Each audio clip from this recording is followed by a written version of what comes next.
play children's songs. I have great power now. No one has ever seen such power before, for I have the power to play Twinkle, Twinkle, Little Star. Yes.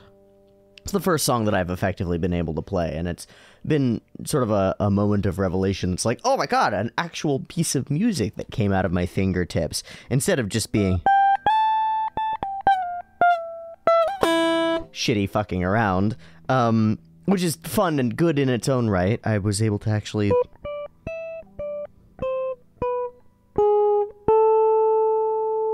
play a real song, which is cool. I think you can do it on the other frets, but it doesn't matter. What matters is that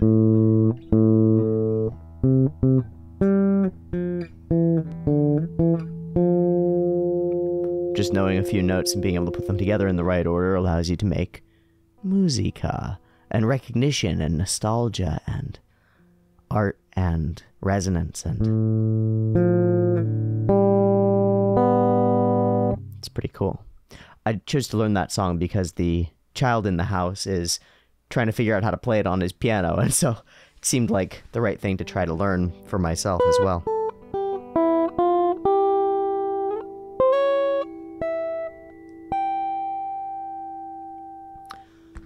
Hi everybody, welcome. It's Monday, it's February the 6th. I haven't recorded anything since Cyberpunk, which was almost a week ago now.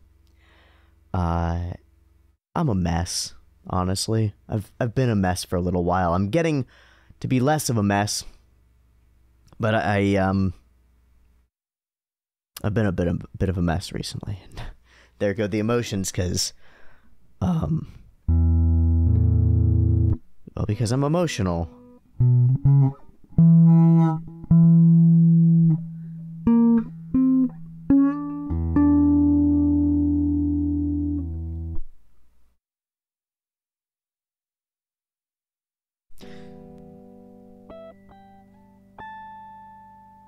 About a month ago or so, I was fucking vibrant, full of life, and daring the world to hit me with everything that it could.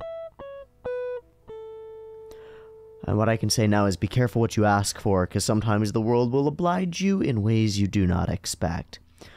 I didn't expect to have to handle 20 copyright strikes at the same time as a cascade of injuries centered around popping a rib out of place and being unable to breathe, at the same time as beginning to undergo the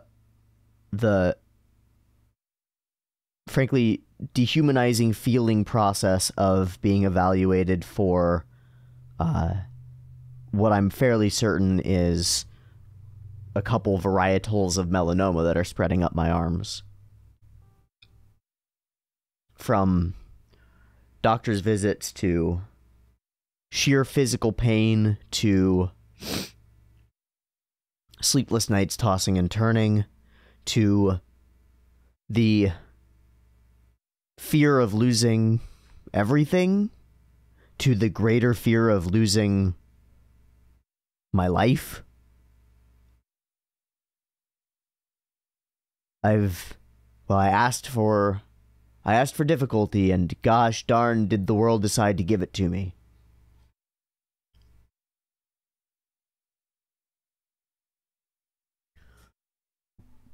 What has helped me?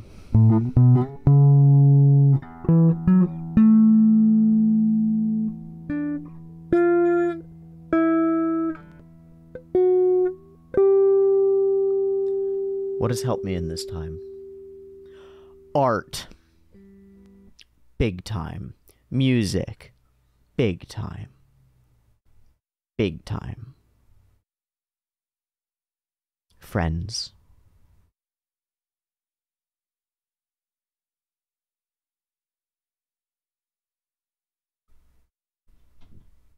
And myself. The seed, deep within, buried though it might be under layers of pain. The seed of wanting to be whole. Wanting to live.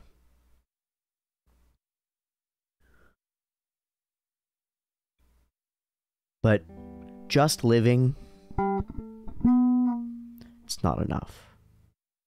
To live for the sake of living, it's not enough for me. I don't know if it's enough for anyone. It seems like there has to be something a little bit more than that. And as I have found it before, when I've been in the darkest of places, and as I'm sure I will find it again, that something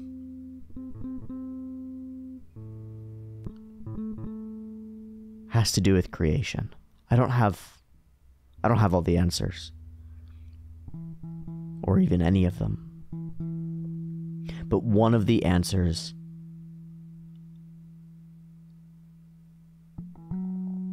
is sharing the journey of questioning. And we share the journey of questioning via expression. Whether that's speech or song, melody or rap lyrics, or drawing or folded paper or computer code, whatever it is,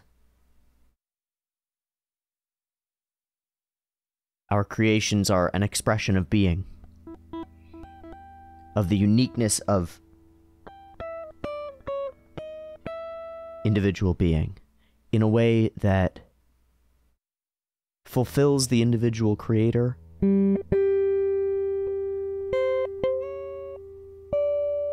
and allows the viewer, listener, watcher, observer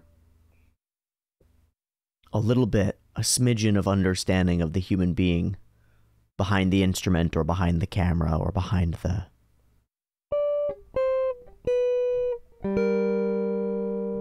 keyboard writing a book.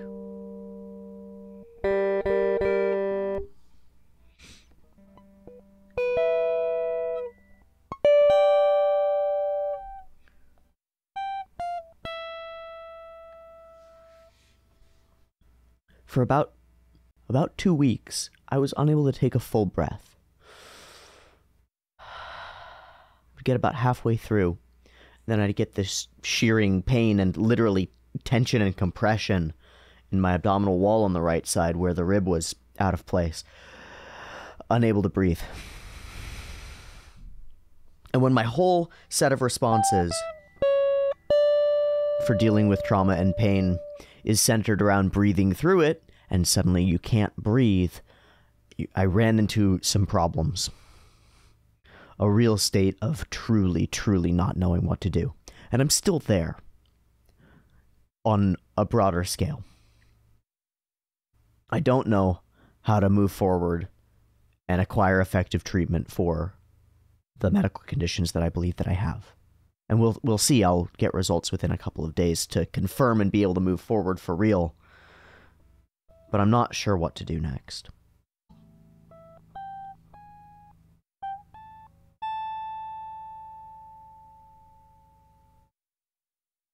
But having this piece of wood with strings attached to it resonate through my abdomen,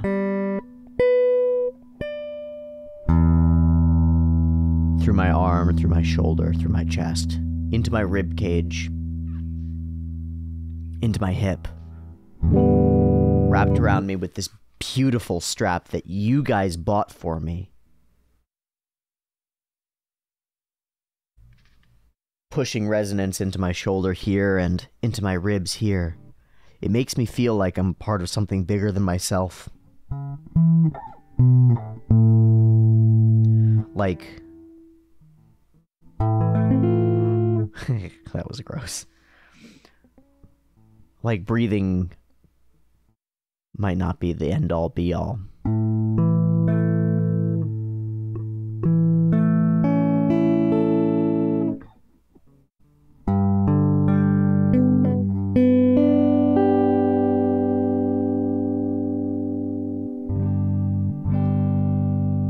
Like I could be a part of something beautiful and harmonious once more.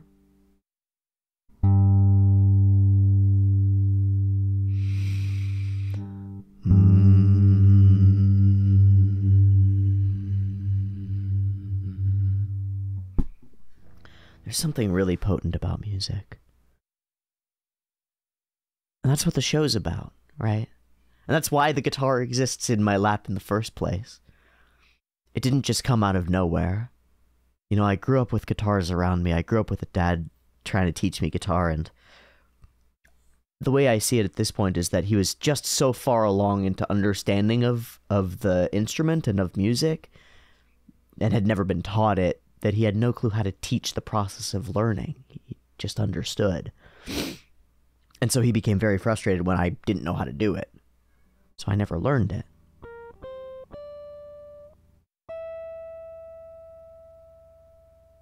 But on my own, it might have taken me years and revelations to move to a point where I decided that I needed music in my life. And a piece of anime, Japanese cartoons from thousands of miles across the sea, resonated with me on a human level in such a way that it inspired me to immediately go, fuck, I need to have music in my life. And it's not clear to me that I would have gotten through the last couple of weeks as effectively without it. I mean, really. And I haven't been practicing as much as I could, or maybe should. But I keep coming back to it, and I keep really benefiting from it. From being near the resonance. There's a cat meowing outside. She wants to be let outside. I'm gonna let her outside. Ugh. And then we'll get our show on the road.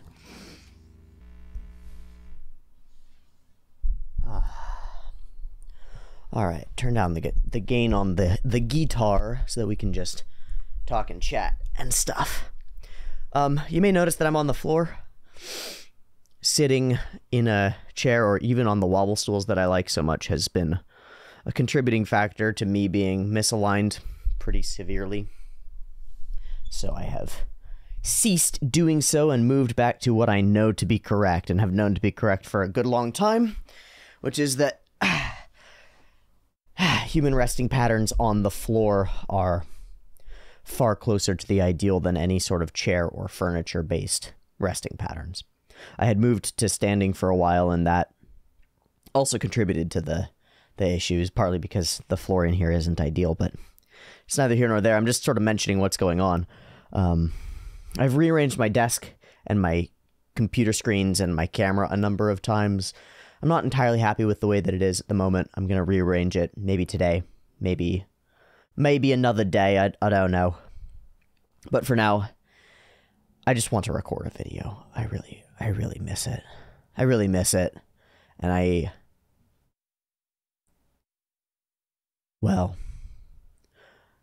every time I miss one, or I go a day without doing it, I hate myself more. And I know that that shouldn't be the case necessarily, and it's probably not exactly healthy to feel that way, but it is the way that I feel, is that I've shirked a responsibility or a duty. And it seems internally, however you judge this is fine, but internally for me it seems like it doesn't matter what the circumstances or excuses are. It feels like I'm not doing the thing that I'm supposed to do, and it absolutely tears me apart. But then I run into the problem or the question of, can I do the thing that I'm supposed to do? Can I do it without just spreading despair and pain? Can I do it in a way that's generating the kinds of effects that I want to have on the world? And that's been a harder question to answer. But today I can. And so today I will. And so here we go. Bocchi fucking rocks. Last time on Bocchi helped out at Starry and made eye contact with a customer and learned a little bit of what makes the other characters around her tick and why they care so much about not just the band and the music and stuff, but the whole idea, the whole production, the whole place, the club, everything about it. And empathizing with that love and care, with the importance placed by yellow, on her family's business and this place of sharing and music and harmony, Bocchi made up her mind to improve, to be better, to overcome her own fear, to overcome her own self, to overcome her sort of imposter syndrome belief that she's not good enough to interact with other people or to be a person. Because she is good enough. More than. She's interesting and human and valid and valuable and capable of creating. And so am I. And so are you. Even if you feel terrified and anxious or useless and foolish. And I have felt very useless and foolish the last couple of weeks.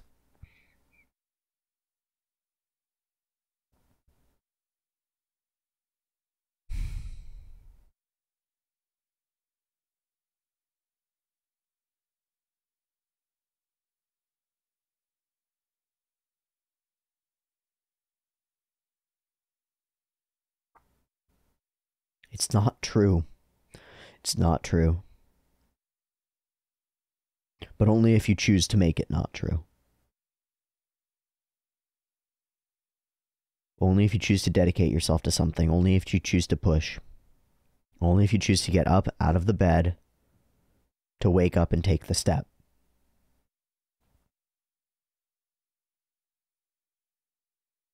Bocchi took her step. Now I'm taking mine. What's yours? It doesn't have to be music. Not everybody is musical or interested in it.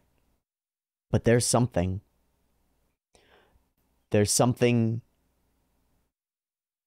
inside you that needs to get out. And if you're not pursuing it, producing it, creating it, you're letting your person fall apart. You're letting your human die. Because your human isn't a data entry machine. Your human isn't a copywriter for someone else. Your human isn't a form filler outer or a copy paster or an Excel sheet generator.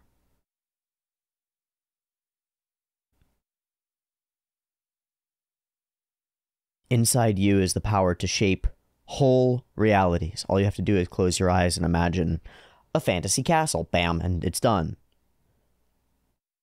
A song. Bam, and it's there. That's your human. That generation of something from nothing. Of patterns from patterns. Get in touch with it. Respect it. Learn who it is, what it's capable of. Foster it, grow it, water it, feed it,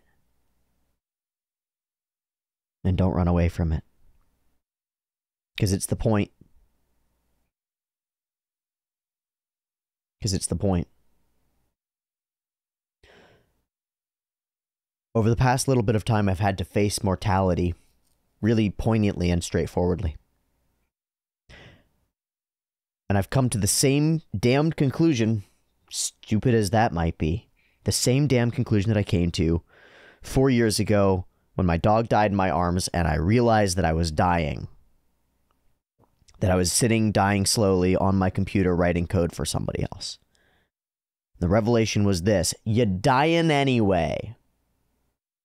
You might as well do what you've been putting off. You might as well do what you know you're supposed to. You might as well do something that you want to. You might as well pursue your human, your viriditas, your growing force, the thing that you can't help doing. The thing that you look forward to doing when you get off of work. When you have a little bit of free time, you go and do blank. Whatever that is, go do that, and go do it as much as you can.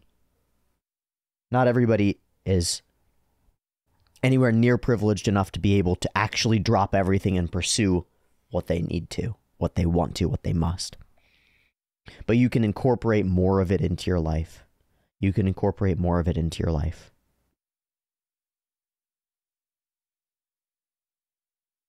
And I think you'll find peace and growth and love for yourself in doing so, because it is yourself. The actions that you take that you love, the behaviors that you undertake that reward you, those are you, the real you. So go and pursue them. Wholeheartedly. Without fear. Or at least with bravery.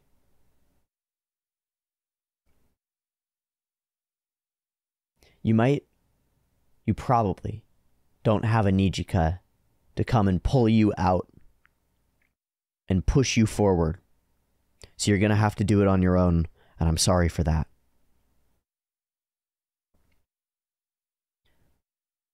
I can't pull you into a band, you know?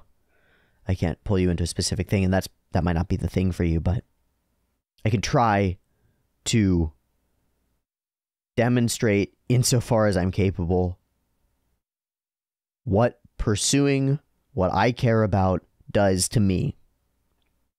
Because I think it'll save my fucking life. And so I'd like to share that.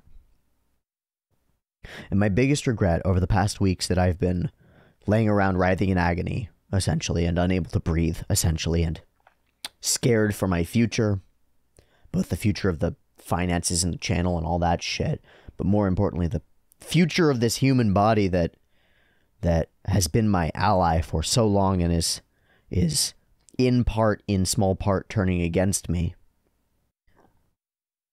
I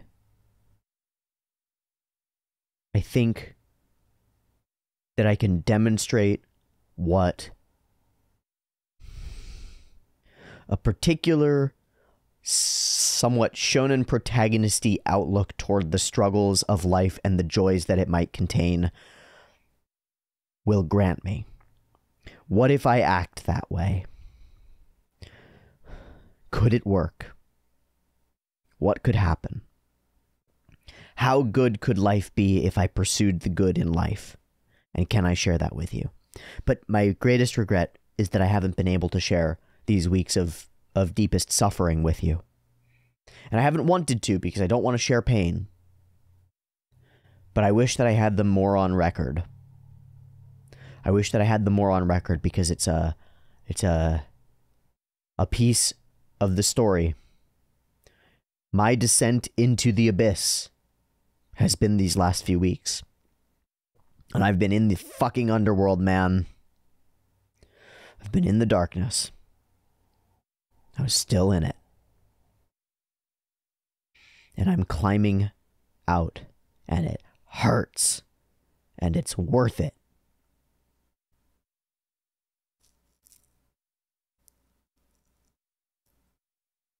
Weeks ago in a Cyberpunk video, I said that what I want to do is to clamber back down into that darkness, into the pit, into depression, into despair, into loss of self, into addiction, and pull myself back out to show those who are stuck there that it can be done. But I forgot that climbing back down into the pit is not something that you do without care. It's not something that you do without repercussions. It's serious business. And so I've had to get really fucking close to death. I don't mean that I'm close to dying. I mean I'm close to the ideation of mortality. And stare it down in the face. And it looms bigger than I imagined. And in the face of it, I've found solace in the little twanging notes of a guitar. And the 50-year-old melodies from Stevie Wonder and his absolutely glorious album, Songs in the Key of Life, which you should go and listen to because it will help you through some hard fucking times, man. Or the power of film and art, of remembering the characters that have had a potent impact on me. I see myself as so little and small in the face of this enormous tidal wave of chaos and suffering. And there's a little bubble of love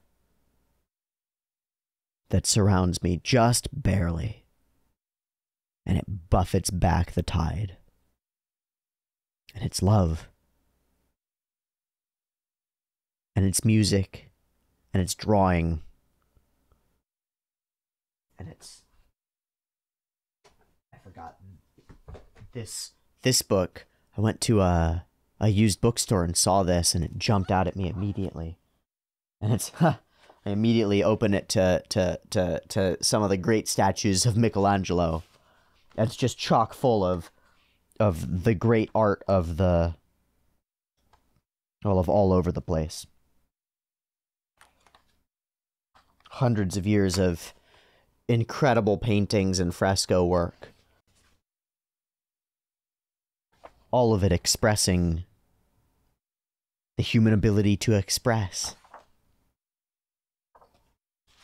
It's exceptional. The legacy that we lead as little tiny humans.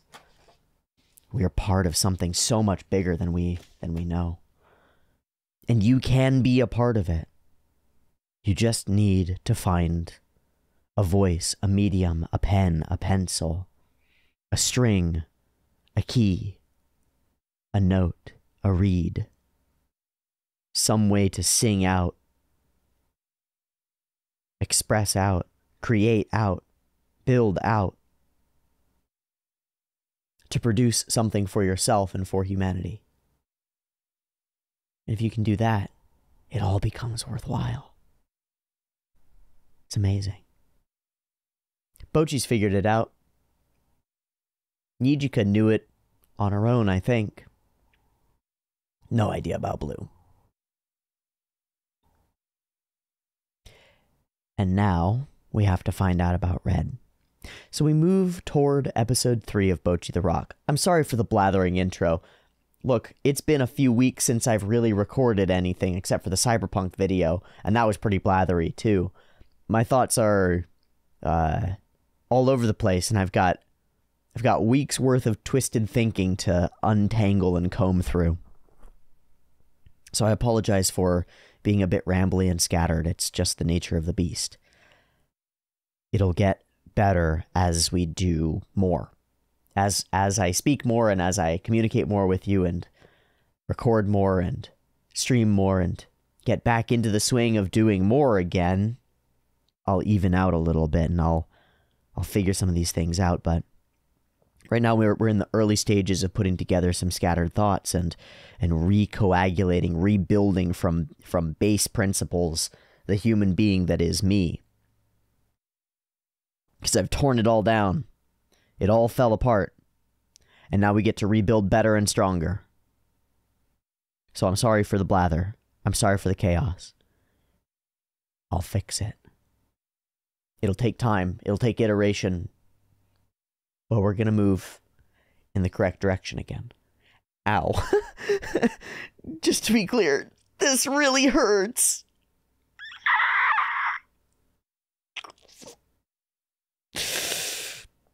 That way. That way. We'll take it step by step. The next step is to watch Bocchi Zaroku Episodio 3. Okay, so Red, Who is she? What's she about? Is she a super spy? Is she a devil in disguise? Is she a vampire demon lady who's 400 years old and is the greatest guitarist of all time? Probably not. I feel like she's probably just a moderately popular girl at school, and I've had predictions earlier that perhaps she has some of the same anxieties as Bocchi, but has overcome them in different ways. But that's just sort of an inference. I don't really know. We've only seen, I think, 2 flash scenes of her as a character, and they didn't give us a lot of insights.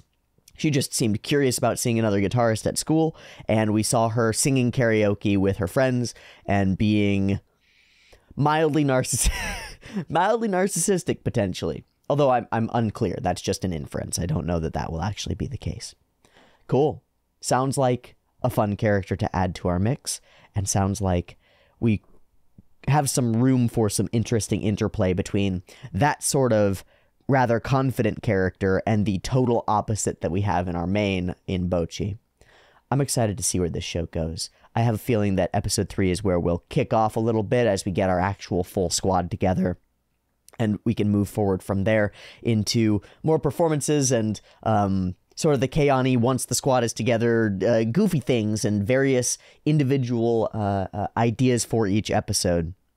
I look forward to seeing more of the experimental stuff and the goofy cut-ins of animation and the fun characterization and cute bits of character acting and animation, as well as listening to these voice actresses sort of go off and have a bunch of fun playing these characters, and experiencing it all come together in the incredible layered way that, to my mind, only animation is able to ever produce, where you've got layers and layers and layers and layers of high-quality, hand-done, interesting, individually produced, insightful art to generate character spaces and interactions that resonate heavily with the audience. That's the anime stuff, man, and there's nothing like it. And so, having gone far and wide and deep into myself to search for the most powerful things in the universe, having gone on my shamanic quest down into the underworld, into pain and suffering and despair, I come back bearing the sword of truth, or the scissor blade of truth, and it points me in the direction of Bocchi the fucking Rock again. So, let's watch Bocchi episode 3. I've got it up and ready. There'll be 2 versions, picture-in-picture, still in the description. Still going to be doing those for a little bit, at least for now. We'll see if I change that up in the future. I don't know. Picture-in-picture in the description. Timer on YouTube. If you would like to support this channel and me specifically, because the money goes directly into my pocket and then generally gets turned at this point into food, guitar strings, and medical visits. If you would like to support the channel, I would greatly appreciate it. The Patreon is linked in the description. You can also join via the YouTube memberships feature, or join and donate directly via Super Thanks. And then there should be a Streamlabs tip jar in the description as well. However you'd like to do it, your support is dramatically appreciated. And well, I love y'all. And I'm incapable of effectively expressing how humbled and grateful I am for the hundreds of people who have supported me financially and also emotionally as I've been going through this difficult time. There's been a lot of outpouring of love in a lot of ways, and it blows my mind. And all I can do is try to live up to it and try to produce enough and then some to justify it. So, thank you so much. I will try to give back as much as I can, in the best ways that I can. Starting with Bocchi the Rock. Let's watch episode 3. Beep beep timer.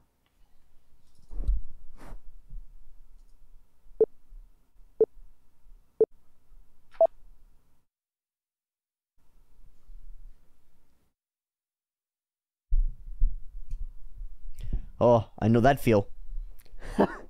Another Blue Monday. Oh, right, she got sick. Yeah. Because she got sick after the fact. Zenzen yokunai yo.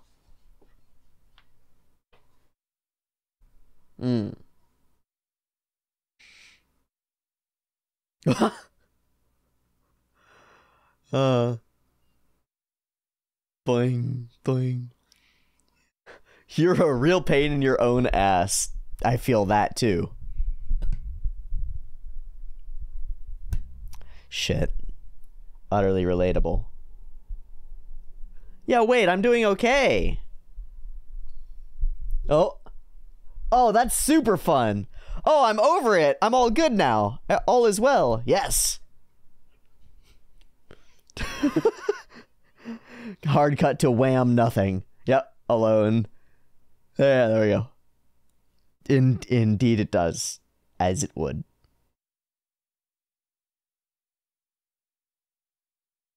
Is that... That's bland Kirika.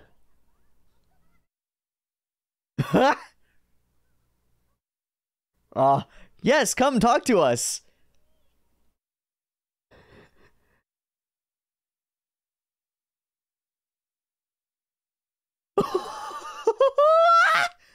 Fuck.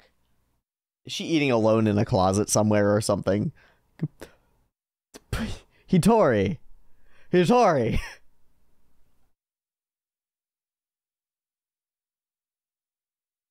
Completely not at all what happened. Wow.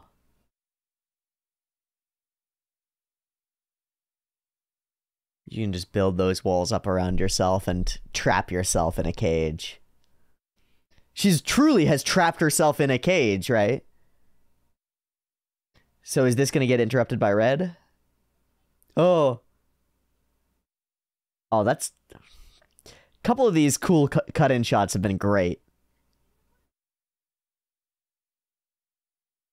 Oh. But now I've overcome it and become a great guitarist. I'll get over this. Oh. Kita-chan. Stacking the tables. Uh-huh, uh-huh.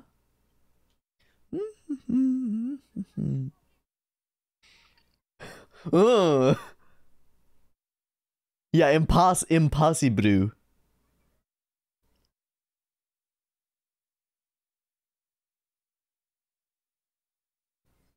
Shiny, happy, smiley, friendly, popular, super nice, athletic, popular, Yamato Nadeshiko.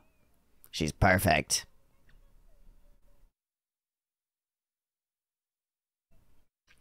Again, these sort of 3D shots, they're great. That's 3 now. That was great. That sound was that sound was Hitori's identity shattering. Wow. Yeah, the standout for this episode so far has been the 3 cutaways, the one with the camera and the soundstage, or like filming audience, live studio audience sort of style thing. As well as the cutout where she was like, "Wacham!" and I'll be playing and I'll be over my depression and everything will be great. Yeah. Awesome.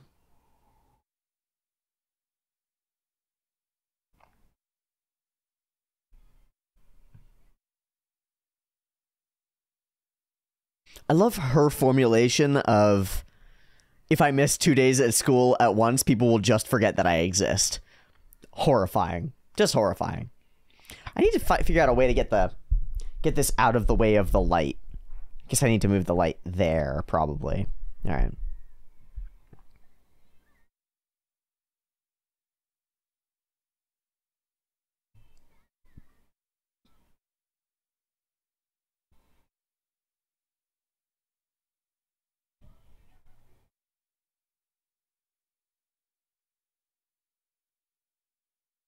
Such sad eyes.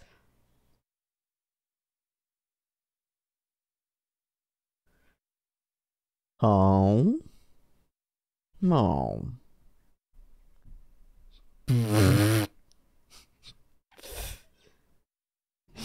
just staring at me from the weird wall corridor place. Yo, what's up, dude? Oh, she's got a guitar with her.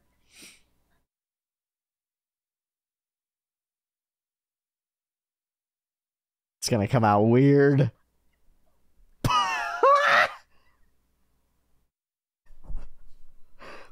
Guitar vocalist.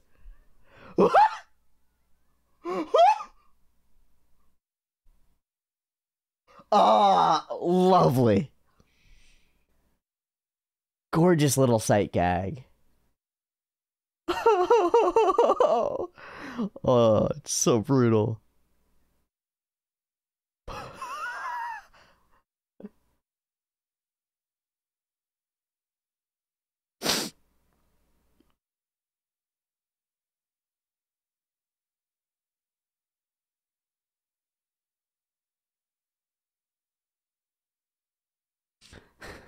These cut-ins of real footage continue to be amazing. Like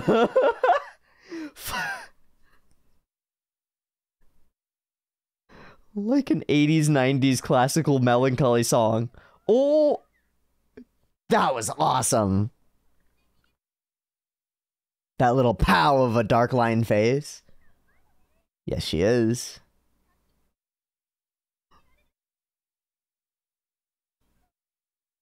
What a nice person. Keith Aura. Ah! Totally.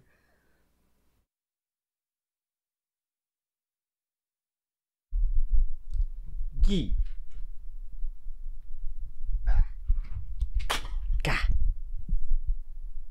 No! ¿Por qué no? Oh, I know that you've judged me, but yeah. These frames are great. I wonder who the artist is for these. They're very unique. She's just pushing so hard. Ah.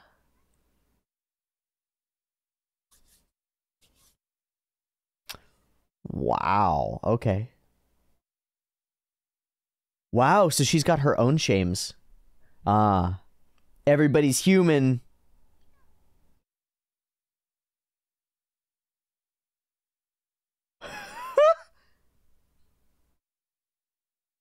She has no clue. Okay, you teach her completely no comprehension.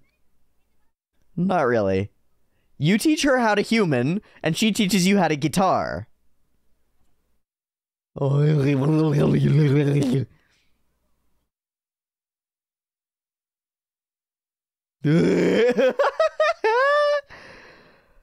of course she imposters immediately. Oh, it's just back and forth.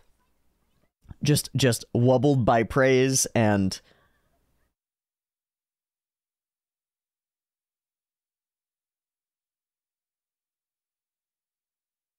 This is what you need! the little thing on the thing. That's awesome.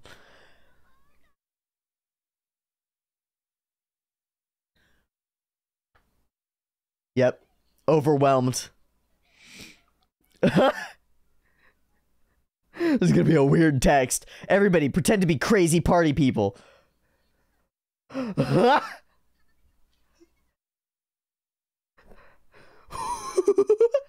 Nanda.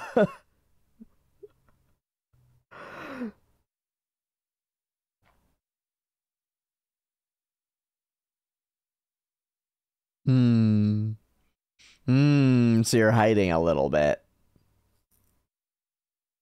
Hey, wait.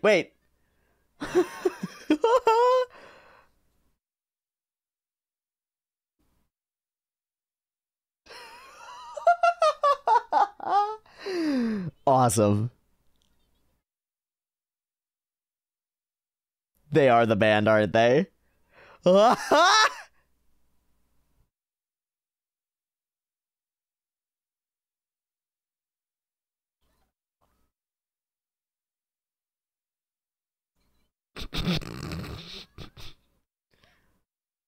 Dun, dun, dun. They did say that their guitarist had left, huh?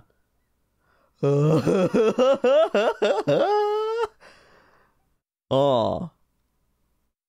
Now, how many energy drinks has she had? Oh, she's the senpai that she was into.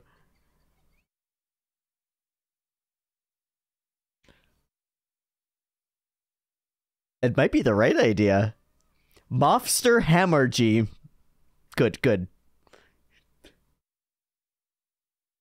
Aw, we got to the bottom of it. Yes, she does. Oh, she's thinking outside of herself and empathizing with somebody else instead of thinking about her own problems. Truly. Dong.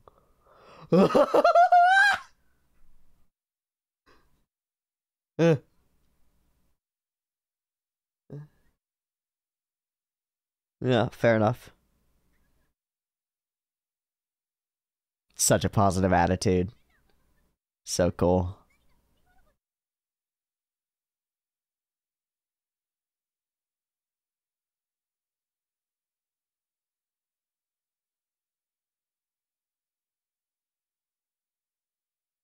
Cool.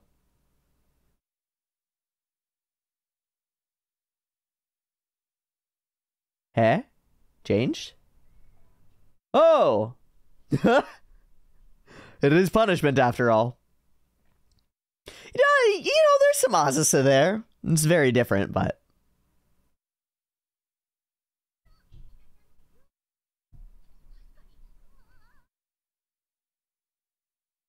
Nice. No. I fucking love her.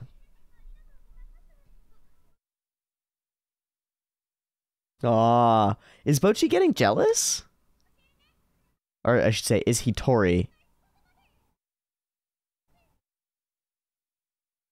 Ah, damn to extroverts having it so easy. Of course you do.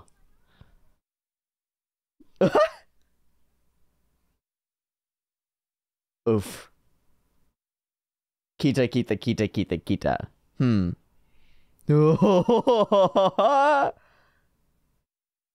Wow. Awesome.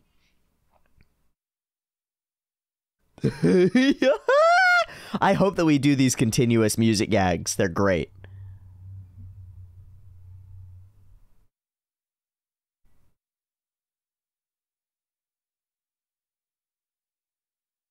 Cute. Aki Hamaji.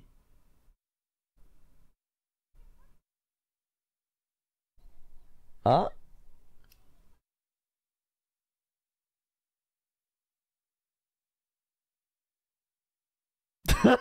Overwhelmed by earnestness. Ah, me too. That's gonna burn and spill. Ah!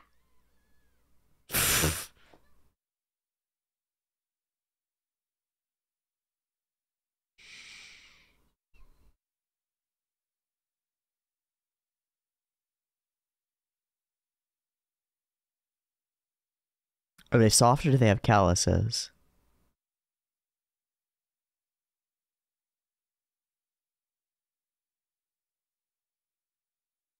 That's okay. Right. Ah, yes.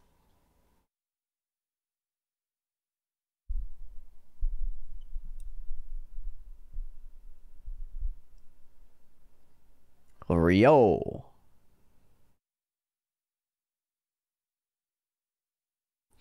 Cool and calm. Unlike you, uh-huh. I'm into it, man. All right.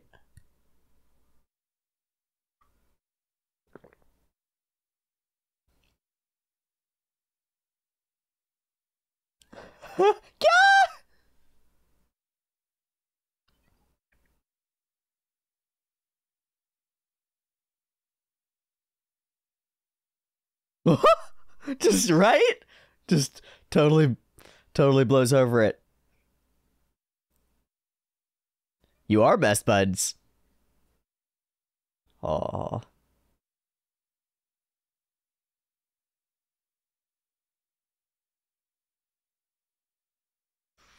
I wonder why she dropped out of her last band. Yeah. It's amazing how an attitude difference is what changes most of the things for her. Because she's the opposite.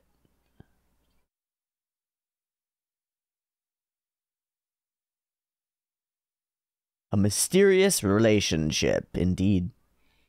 Mm-hmm.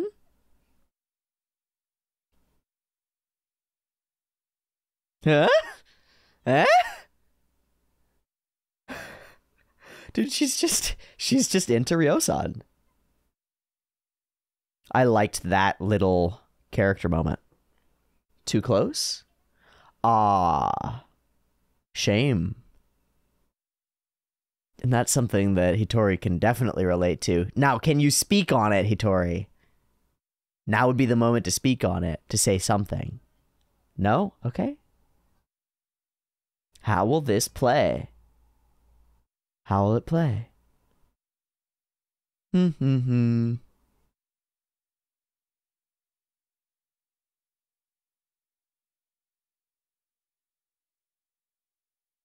Say something. Oh, she's just gonna fall and...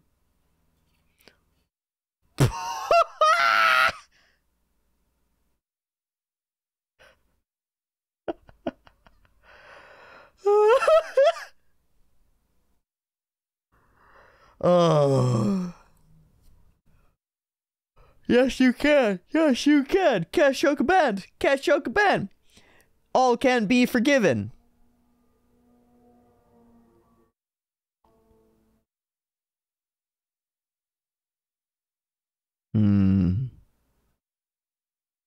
Yep. The friends pick you up. Fuck. Calluses. Yep, she's been practicing and trying really hard even though she doesn't know what the fuck she's doing. There you go. Yep. I'm getting there.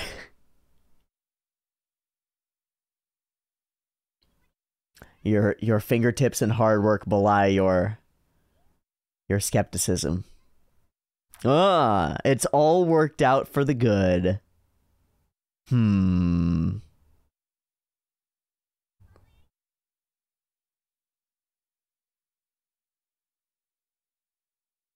Fuck.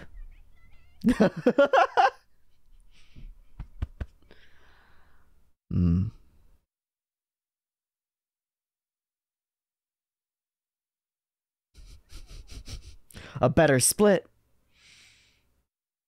What are the barrels in the background, or yarn? String? I don't know. Gotta teach ya. That's a lot.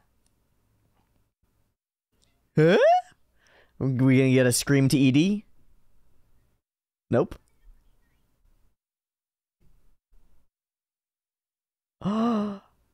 Amazing.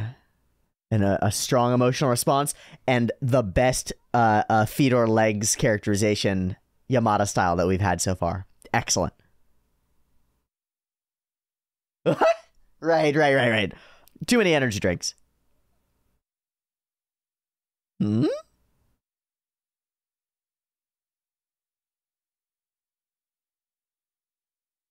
It worked out.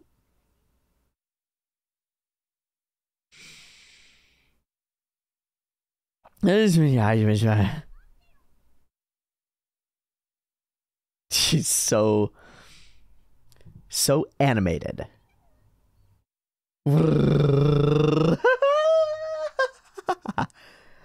That's so great.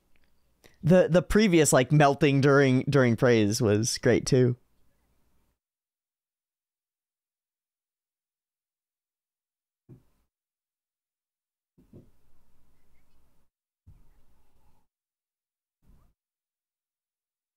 Is it a 6-string bass? It's a 6-string bass, though. It is a bass. Fucking hell. I wonder why, yeah. Oh. I have made a mistake. Oh.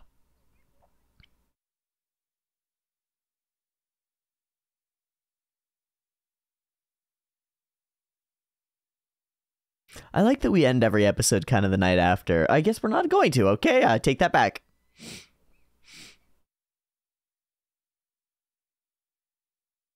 No, she's just running into the wall. Nope, it's not the guitar. The guitar is not the problem. Yep.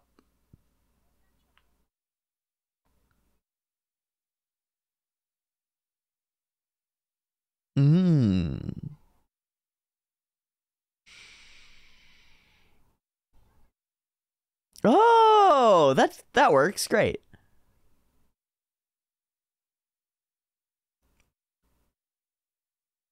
Who knows? God, yep. Yep.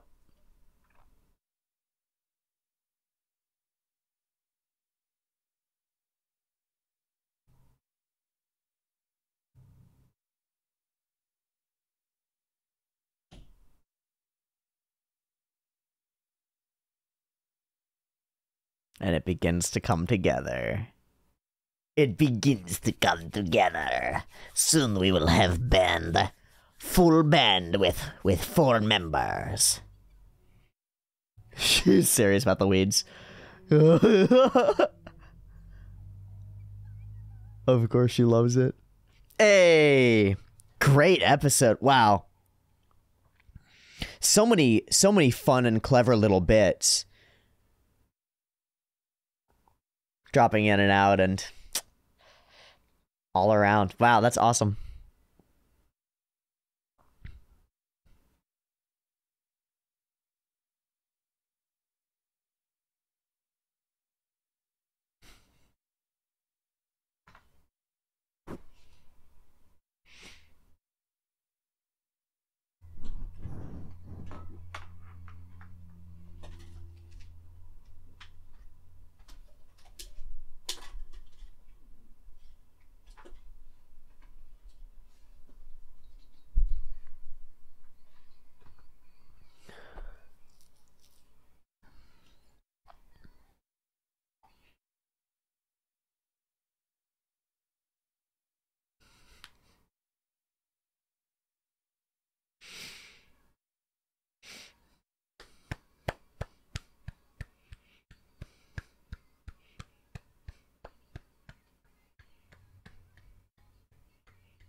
Okay, little blurb. Jumping Girls. Oh. And there we go. That's episode 3 of Bocchi the Rock. I liked this episode a lot. This one, well, it feels like a kickoff. It really does feel like a kickoff as our character dynamics between our core 3 were settled. Now we introduce the last of our core characters and settle that dynamic as well. And it really ends up being great. For someone like me, even one day of failing to attend classes puts me in risk of being forgotten by my classmates. The only drive to go is to not be forgotten. This I relate to in a different way, which is that if I miss doing what I'm supposed to be doing for a couple days in a row, I just fall apart individually, regardless of other people's experience of me. I just fall apart. That's a bit of an issue. It's a worthwhile reason to get up and go, though, is that you have to be consistent to some extent. Discipline trumps motivation every time, I guess. But it's interesting to see this character express the same sort of struggle. Guess you're a real pain in your own ass, sis. Anybody vibe with that on a deep and intrinsic level?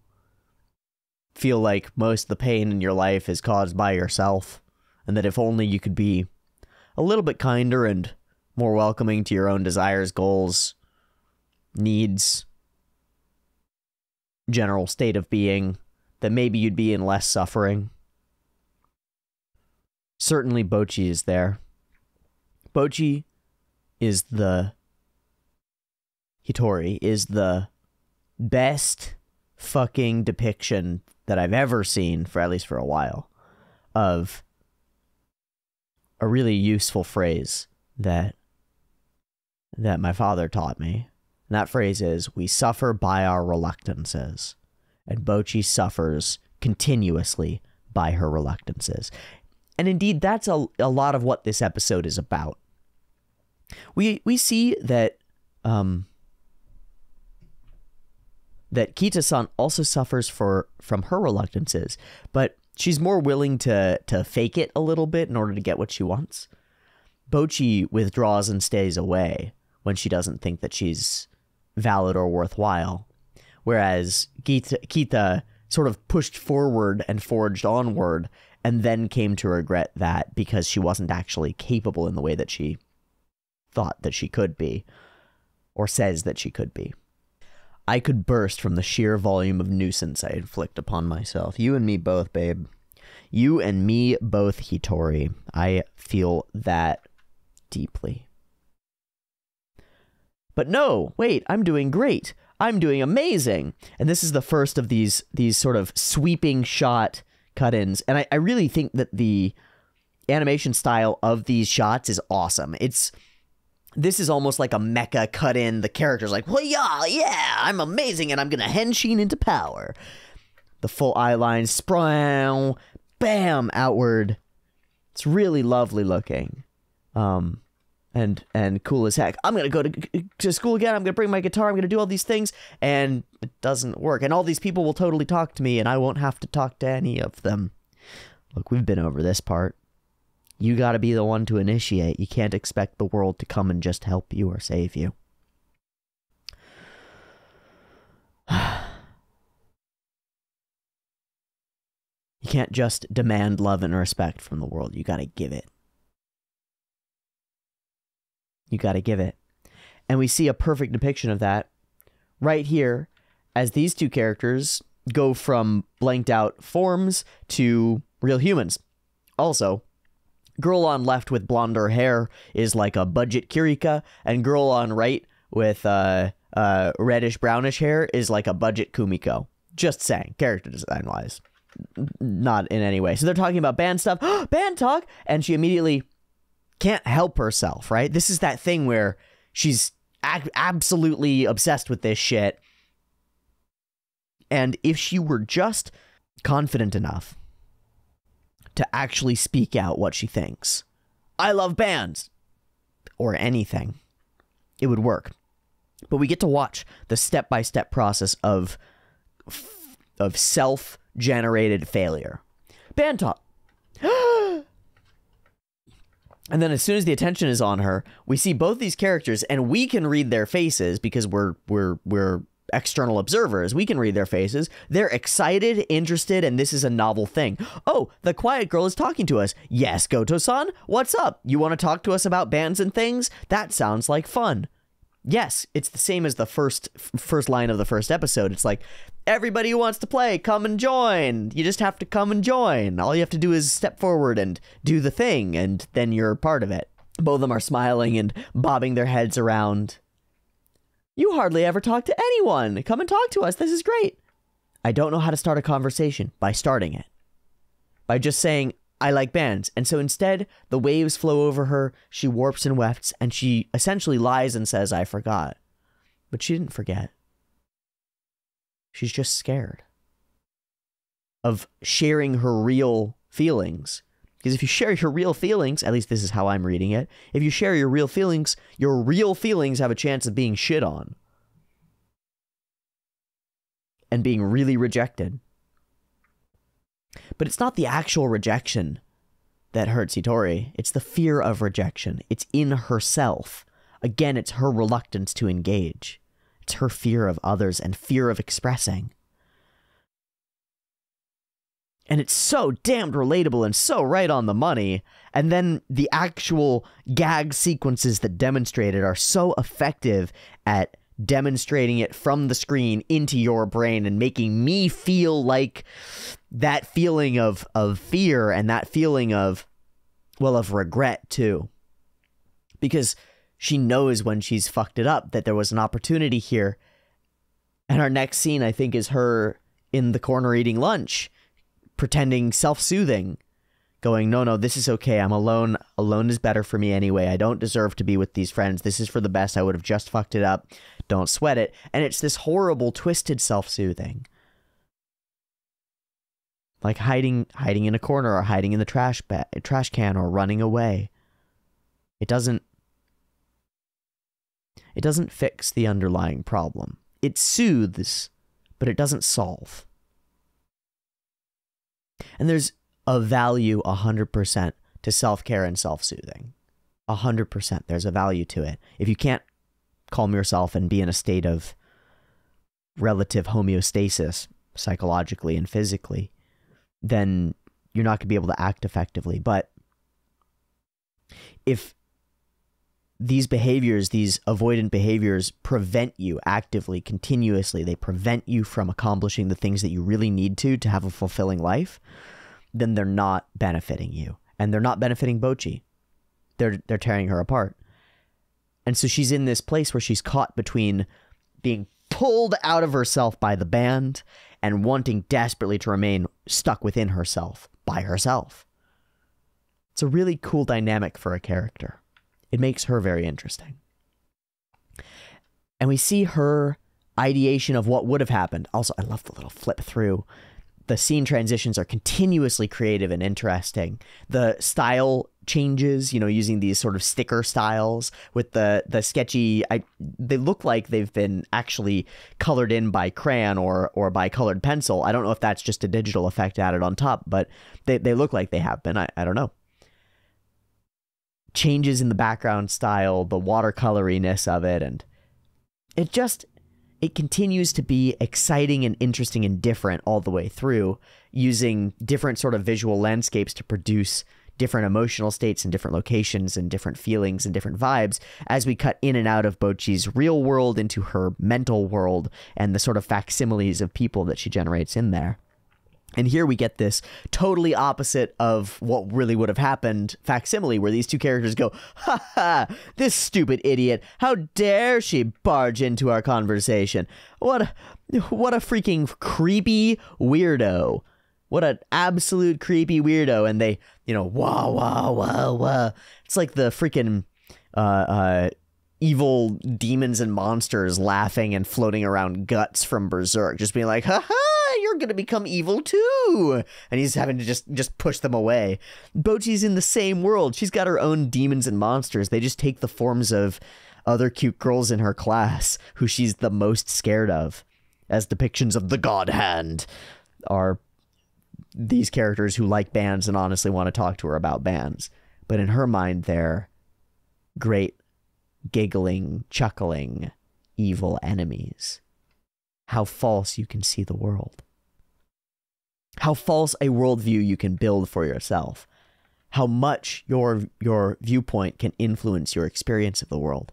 And then, as we introduce Kita-chan, and we see how the other characters react to her and her attitude, we demonstrate very poignantly how a near opposite attitude toward Bocchi's, one of essentially arrogance and extreme confidence, some of it backed up by the fact that she's pretty and popular and talented and all of these things, although not at guitar.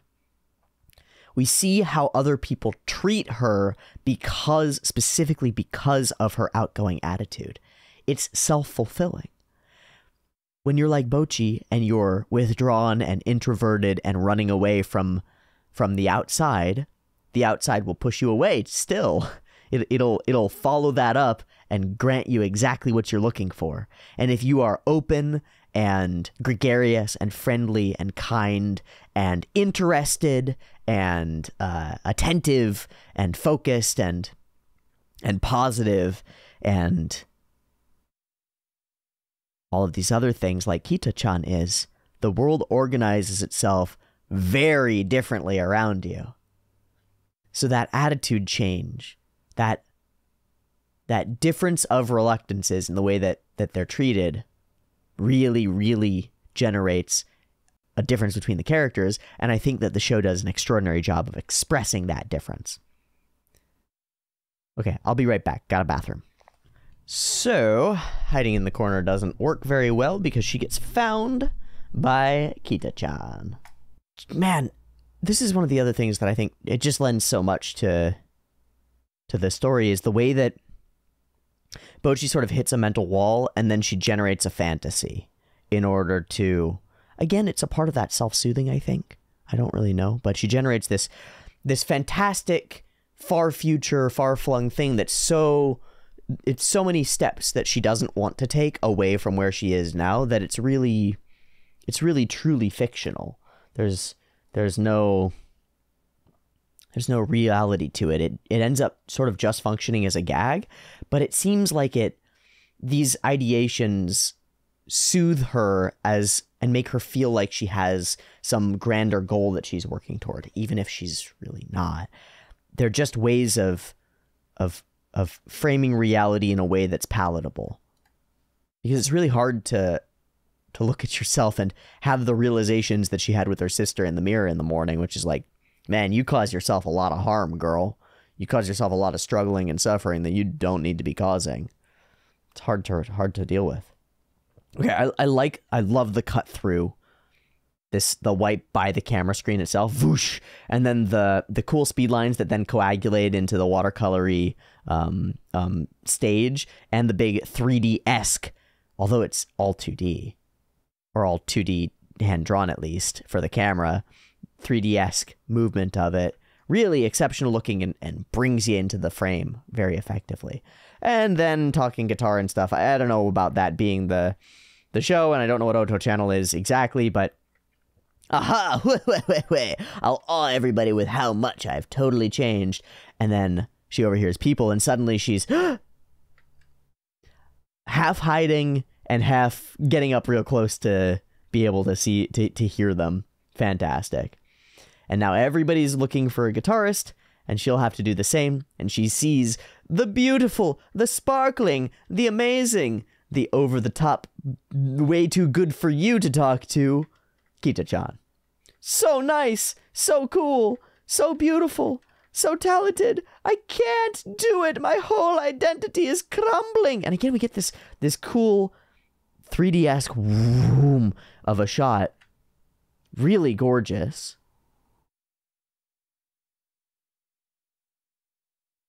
And then this is, as far as I can tell, this is a real frame of a real balloon being really popped by a real poker stick full of real powder. And then we get some more cut-ins of real life footage as well during the whole the sad song that she sings that ends up feeling like the kind of crooner song that would be playing in izakaya or something.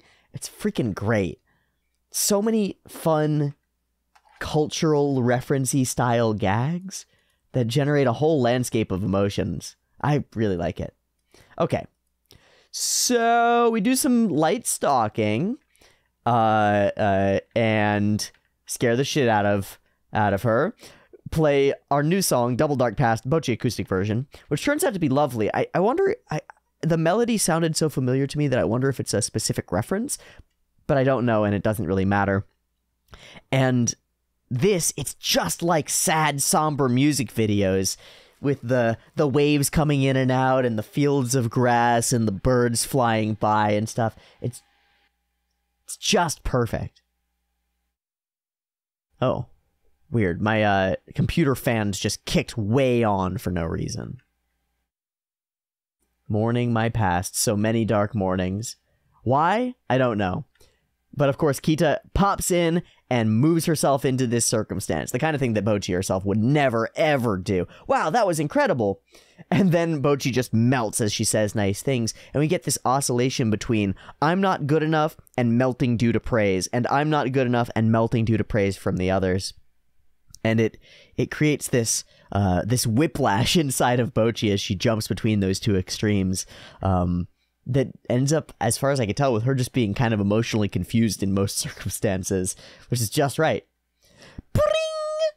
Okay, the little head wiggle, that's great. Pow! So freaking cute. Ah! Kita Ora! And we're looking for a guitarist. yeah, well, I can't join, and the reason is because I can't. And I love how she tries to sell it, you know, in all the ways that she thinks would matter, that obviously don't matter at all to Kita. I feel like you see this in salespeople when somebody's like, you really should try out this brand new rice cooker, and you're like, I don't eat rice, and they're like, it's got all these amazing features, it'll cook rice faster than you can imagine. You're like, I don't eat rice, I don't want one. You selling me on all these other features of it doesn't help, because I fundamentally don't want the thing. And she's doing sort of the same thing where she's like, come join our band. She's like, I'm not gonna join your band, I don't want to. And she's like, but we party all the time, and that's what will sell you on the band. She's like, that doesn't sell me on the band at all, that's of no interest to me. It's a fun dynamic as Bocchi attempts to sell somebody on this idea without knowing how to like vibe with the person, empathize, relate, and try to comprehend what might actually interest them in the process, you know? And she ends up lying through her teeth over and over for it. I will say, I really like the art style on all of the frames of Ryo and Nijika together. I don't know who's responsible for it. It reminds me of something, but I don't know what. These frames, they feel particular. Like they're done by a particular artist whose work I have seen before. I could be wrong, it might just be a stylistic tendency, but they feel, well, they almost feel, this is not, I don't think that they're drawn by this person. In fact, I know that they're not. But they feel like some of the, like, reference frames and side piece artwork that Imaishi, that Hiroyuki Imaishi has done for, like, Gunbuster, and has done for, like, Kill la Kill, and various other works that Imaishi has done. Those sort of promo art frames, or sort of for fun art frames. It feels like that to me. I really like them. I really like the style. I like the line art with the multiple lines sort of sketched over for every line. It's got a lot of flow and cute pastel-y colors to it. The stuff up here feels like it's drawn in with literal pastels, right? Like not pastel colors, but with literal pastel markers. And I don't know how that style is produced. I assume that it's still digitally drawn, but I don't know. I really like them. They party all the time and drink so many energy drinks. And she tells us the story of her other band and how she left and how she totally fully doesn't get guitar at all. Just lied about it in order to be close to her senpai, who of course we'll figure out is Ryo. And so we get the total opposite of Bocchi. Bocchi, who is an amazing guitarist, but bad at vibing with other people. We get this character who's great at vibing with other people and extroverted and being outside of herself and joining things and pushing forward and moving forward, who has no idea how the fuck to guitar, but does have the singing talent down, right? Yeah, does have the singing talent down. So Bocchi ends up becoming a mentor-teacher figure for this other character, and they'll end up learning from each other as we progress. Bocchi will learn things from all three of the characters around her, but she's also in the position to teach guitar to this other character and find out that people can help each other by having different skill sets, right? It ends up creating a really fun dynamic between the characters that I like a whole lot. And here we go, we get the bues as she gets praised and just turns absolutely melted. I can't do it, I can't do it, I can't do it. And she gets overwhelmed and bowled over by extroversion, basically. Bocchi wants to say no, and does say no, but not very emphatically, because she's not actually capable of standing up for herself in any way, shape, or form. And so she kind of gets bowled over by somebody who's more extroverted and a little bit pushier than she is, and ends up doing something that she's reluctant to do and scared of, just like Nijika bringing her into the first session of the band.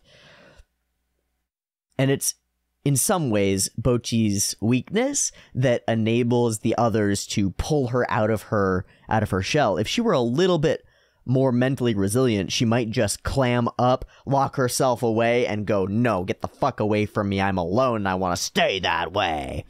But instead, because she's a little bit open to it, and a little bit incapable of really protecting herself against the whims of others, she gets pulled into some things that are going to have a dramatic positive impact on her life, and that's lovely. That's lovely, and I'm glad of it. I love that her uvula has the little square, the little like cubes, and the little ahoge that she has. Great gag. Really funny, goofy, great gag. Can we start right away? And all these colors in the background are so much fun. Please, please, blast lots of EDM and dance around with energy drinks, please. This is what we need. This will convince her, I promise you. We get this nervousness from Kita as she's coming. She's like, this feels a little familiar. This isn't okay. The gag of Bocchi leading her somewhere and then hiding behind her in the process has some solid layers of goofiness to it, and I appreciate it a lot. Just dragging her behind her. Awesome. And we run into Nijika and Ryo, and she freaks the fuck out because, of course, they are the same band members. This style, the sketchy, wavy, broken up lines, adds so much chaos and waviness and jitter to the scene, to the frame, to the emotions of the characters. It's really stunning to me how changing the form of the line art changes the way that we feel like the characters feel. It completely alters our perception of the emotional state of the characters, from having them flat like this, straight lines, thin lines, to these blocky, thick, jittery lines all over. It's a totally different emotional representation of a character, and it's just amazing to me how such a change to the structure of the frame creates a literally different emotional response inside the brain of the viewer, me. That's fucking cool. What other sorts of stylistic shifts have an emotional impact on you? This is a legitimate question for the comments. Any sort of stylistic change that you've noticed has a particular impact on you? One of the ones that I think of is, like, in Mushoku Tensei, we get these, a few scenes scattered out where Ruijerd goes from normal Ruijerd to very angry, and we get these lines and speed lines across him that generate this totally different emotional vibe. You can get the same sort of, in a different way, the same sort of shift in perspective from changing the frame rate. If the frame of motion goes from on 2s to on 1s, we subconsciously pick that up immediately, and there's this slowness and this drama and this care placed into the scene that demonstrates more to us. I just find that the shifts toward cartoonishness to demonstrate those character moments, those emotional moments, I find it to be really effective. I've always found it to be one of the more effective things that anime can do. A lot of people complain about it in a different, very popular series, but I find it quite compelling. Full Metal Alchemist and Full Metal Alchemist Brotherhood is a fun show with a lot of seriousness, and then a lot of goofy gags that sort of jump out of the state of the show to demonstrate the internal state of the characters. You know, you'll get Ed being really pissed about people calling him short, and he'll go like, what you got? And he turns into this, like, spike-toothed, weird, sketchy, chibi monster that's just Ed, but angry. And it's a great simplified representation of an emotional state that really represents a sliver of a character that isn't the whole character because they're driven by one set of emotions. Very effective to use visual and audio cues to generate those sorts of emotional resonances between us and the characters. And it's throughout Bocchi the Rock.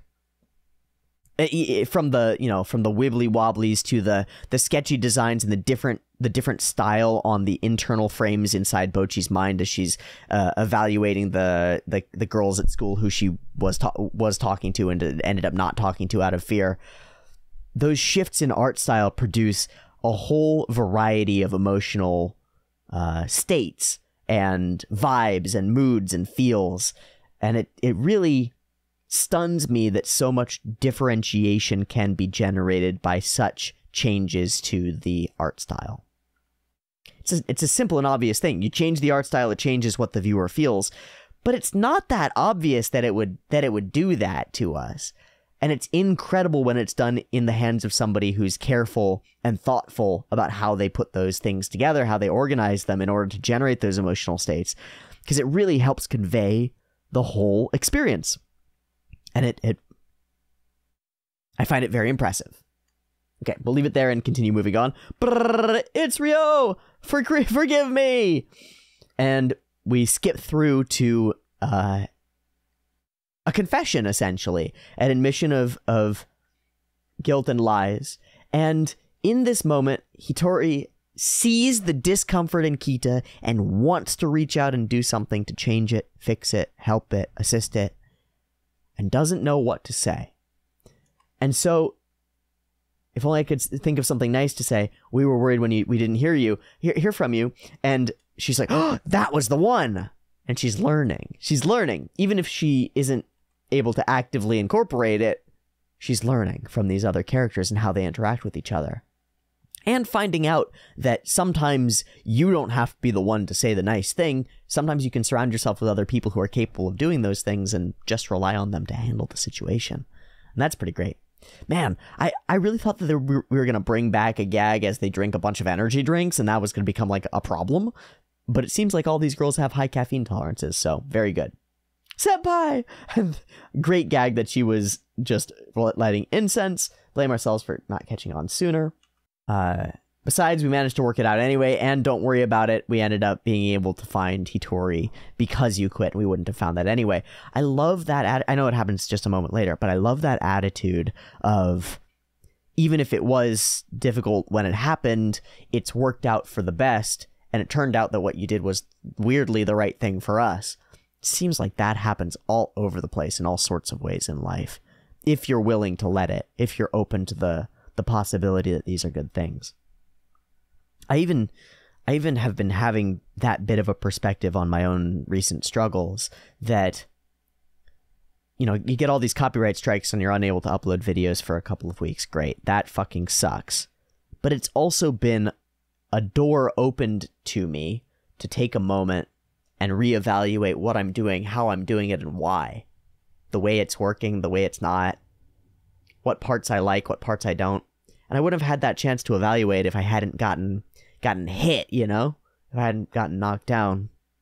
And similarly, if I ideate the pain that I've experienced over the past weeks as something useful, as something that the process of overcoming is something that I will learn from and be able to express and share to others in a way that might help them overcome their own pain and struggles, totally changes my attitude toward the thing. Even up to, I was just rubbing at it. This is where my biopsies were. Even up to the potentially life-threatening and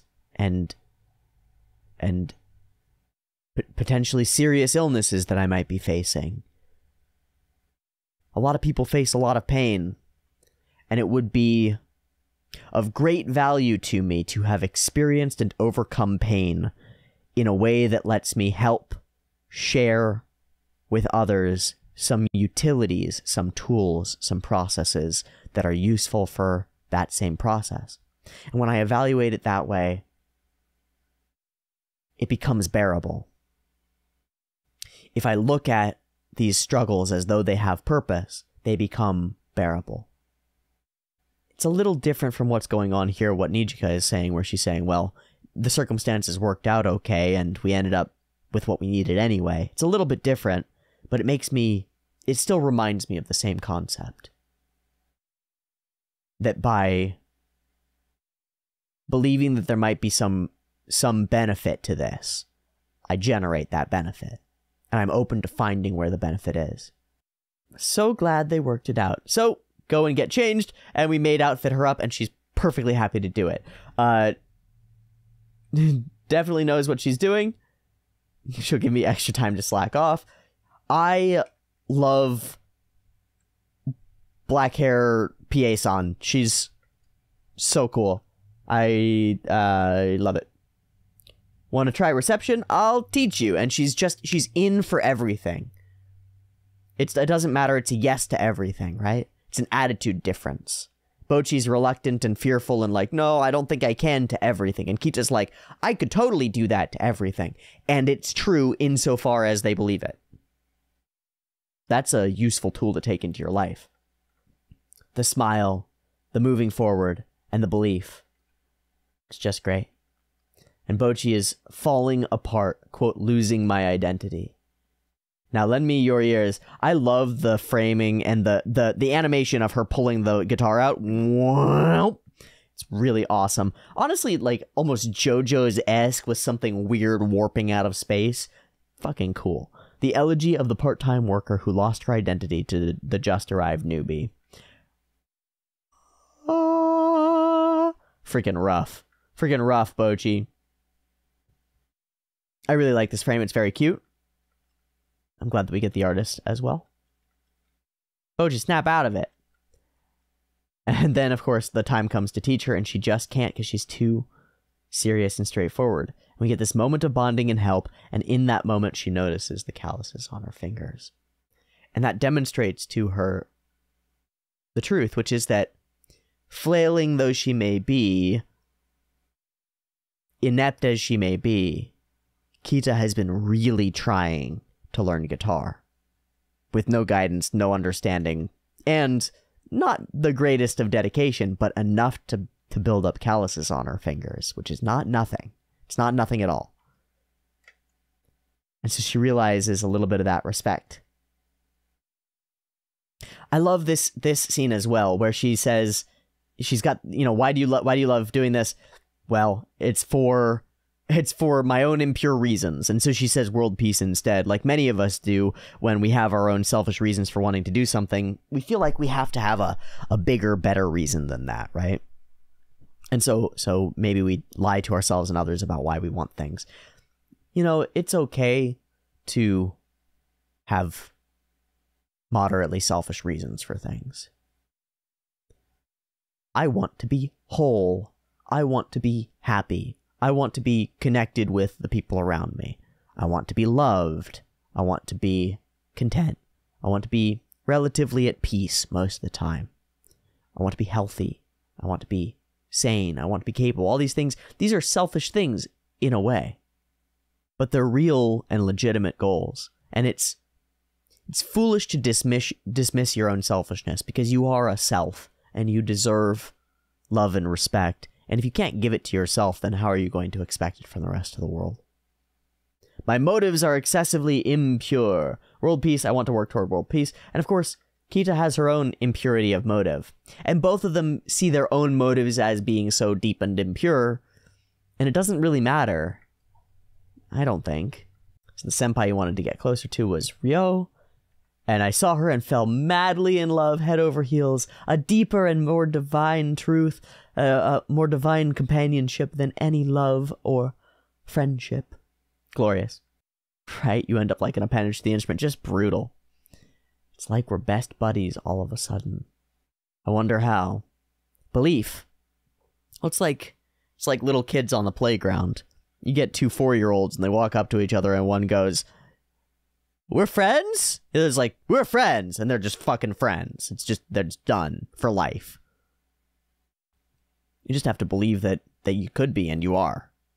A mysterious relationship closer than friends or significant others. I've always wanted to be a part of that. We find that she's also disconnected in her own way, just very differently. Tori going, "I always wanted it too," and we're vibing over it, and then realizing that what Kita's talking about isn't exactly what Hitori wants, but at least she can vibe with some portions of it. And the truth is that people are just different. It's all the more reason I can't join, because I've flaked out and I don't deserve it. And now we echo Hitori's own feelings. I'm not good enough. I don't deserve to be a part of this. I'm a fool. I'll bring everybody down. And she wants to express that. She wants to tell Kita, "No, stay, please be a part of this." And of course, she trips over herself in doing it. It's really the first time that Bocchi has tried really hard to express something. And of course, she fucks it up massively and makes a goofiness of herself. I can't join the band. I can't play and I already flaked. Well, it's okay. I've done that too. I hid and I failed. And before she can even express what's going on, we see it physically happen. The other members of the band come over and pick her back up. I ran away and I was broken and foolish and failing and fell down the steps and got clonked in the head by this stupid thing. And then my new friends came over and, wonder of wonders, despite my ineptitude and silliness, they came over and decided that I was worth picking up off the floor and being friends with. Hup. Ha. And then she expresses the thing that she felt, that she realized. You have these calluses. You've been trying really hard. You should really come rock out with us. And we open the door to that possibility. I've always wanted to have a band, so I get how it feels. But join us. No healthy moving on. Just join us. And also teach the guitar to her. Awesome. This moment right here. Bam. Here. Okay. Wide. Beautiful. Emotions overwhelmed. We get the wibblies in the mouth where it becomes all squiggly line. She sets herself a little bit. We get this wobble back and forth on the feet. Yamada style, using the feet, the legs, the shifting of the weight to demonstrate an emotional change as she's reaching up to wipe the tears from her own eyes. And we see real, true joy. I'll work really hard to play guitar. And she will. And she will. She'll fail, and she'll suck. But she'll work really hard. And, of course, great gag that it ends up being a 6-string bass. And great gag that she sucks still at guitar and really runs into a wall quickly, but then recognizes that that's what she's doing. I suck so much, I'm never going to be good. Fine, I'll get the guitar back on and I'll try again. Because that's what you got to do. That's something that I vibe with for sure.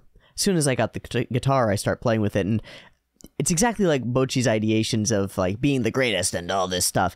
You know, there's a part of your brain, my brain, that goes, you know, I'm going to pick up that guitar and I'm just going to be awesome. I'm just going to be so good at it. I'm not even going to have to practice. I'm just going to be so good at it. The music will just flow right out of me. Twang, twing, twing, twang. Oh, I can't fucking...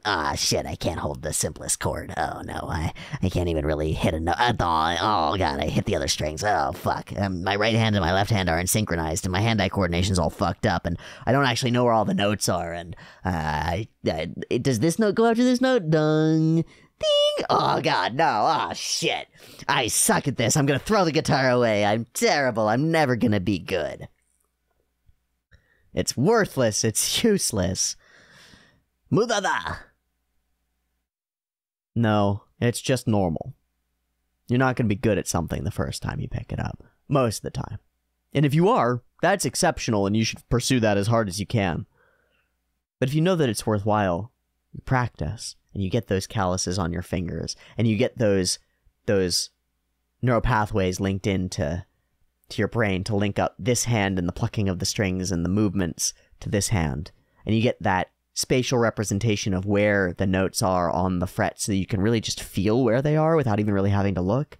And you start to put together the pieces through effort, iteration, practice, and work. And with dedication, effort, iteration, practice, work, discipline, repetition, experimentation, iteration, practice. You become more capable. Truly capable. Just takes the dedication. It just takes the goal and the desire and the belief that there's something worthwhile in it. Whether that's a belief in getting closer to your senpai or a belief that you'll get closer to being a human who can express themselves and feel more whole and confident and comfortable. If you have an art or a creative field that lets you feel that way, or that you think might let you feel that way, that you've got some inkling or inclination or inference or belief might pull or push you in a direction that would allow for more wholeness. Dedicate yourself to it. Dedicate yourself to it. Start a minute a day, 5 minutes a day, 10 minutes a day, an hour a day. Whatever it is, schedule it in, make the time for it, and make it happen. Dedicate yourself to it. Stack it up like a tiny atomic habit that you can put into the great tapestry of you as a human being. Do you want to be a guitarist? Then work for it. Do you want to be a singer? Then work for it. Hone your craft. Do you want to be a wood carver? Hone it. Do you want to be a builder? Hone it. Painter? Artist? Sketch artist? Ceramicist? potter, gardener, basket weaver. I don't give a fuck. Dungeon master, game designer, game runner, animator, voice actor, whatever it is.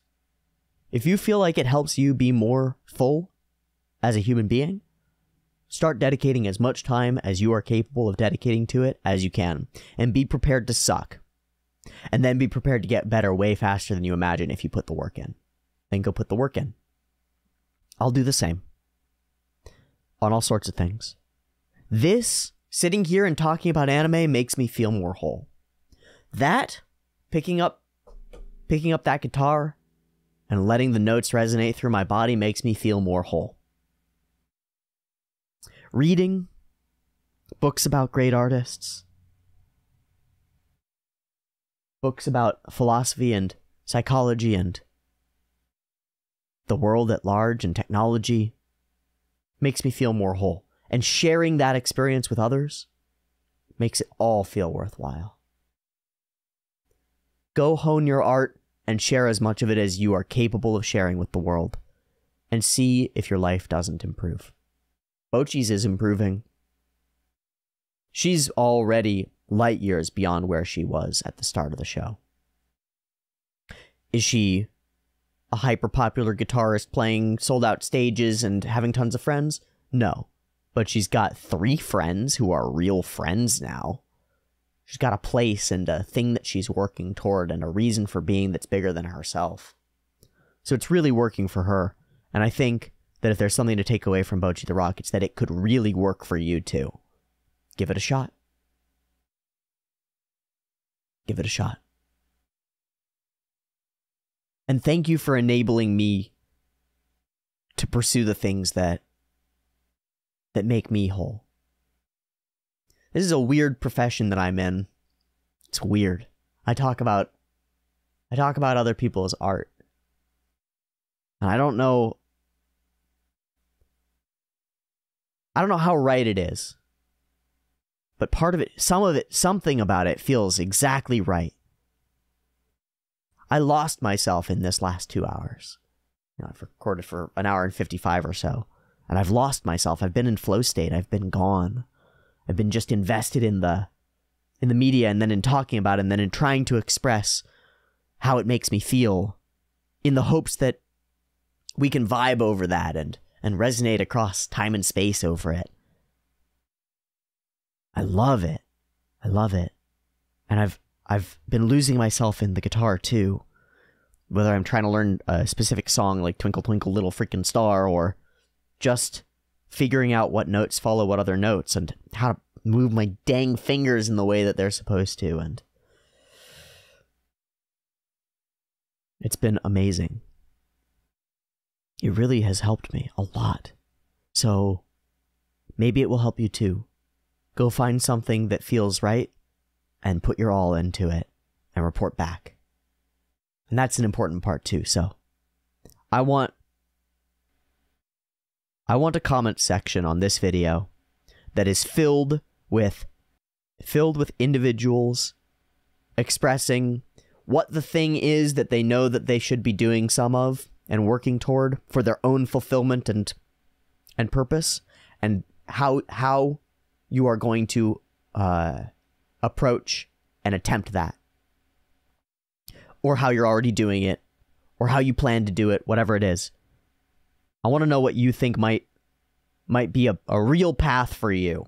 And that's not your job, usually, unless you're one of those lucky few who's been able to align those things.